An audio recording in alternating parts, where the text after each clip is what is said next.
ঈদ মোবারক। আশা করি সবাই ভালো আছেন এবং নিজের পরিবার নিয়ে খুব সুন্দর করে ঈদ কাটিয়েছেন। এই ঈদে আমার বেশ কিছু নাটক রিলিজ পেয়েছে এবং প্রথম দিন থেকেই খুব ভালো ভালো রেসপন্স পাচ্ছিলাম আপনাদের। এই ঈদটা আমার খুব সুন্দর একটা ঈদ হতে পারতো আপনাদের ভালোবাসায়, আপনাদের সাপোর্টে, কিন্তু সেটা হয়নি।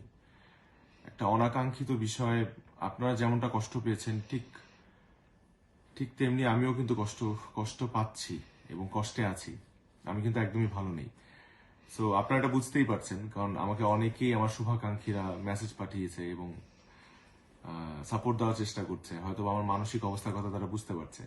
এই কারণে আমার মনে হয়েছে আপনাদের সাথে কিছু কথা বলা দরকার আমার। আমার অভিনীত নাটক রূপান্তর, এটাকে ঘিরে যে ধরনের বিতর্ক তৈরি হয়েছে সেটা একদমই আনএক্সপেক্টেড। এই নাটকের মাধ্যমে আমরা কারো ধর্মীয় অনুভূতিকে আঘাত করা বা অন্য কোনো উদ্দেশ্য আমাদের নেই। আমি নিজেও একটা মুসলিম পরিবারের ছেলে, তো আমি জানি আমি কতটা ধর্মকে বিশ্বাস করি, আল্লাহকে কতটা শ্রদ্ধা করি। তো এই নাটকের মাধ্যমে আমরা কোনো কিছু নর্মালাইজ করা বা কোনো কিছু স্ট্যাবলিশ করা বা প্রমোট করা, এরকম কোনো উদ্দেশ্যই আমাদের ছিল না। জাস্ট একটা ক্যারেক্টার প্লে করার চেষ্টা করেছি এবং সেটার মাধ্যমে এতগুলো মানুষকে আমি কষ্ট দিয়েছি।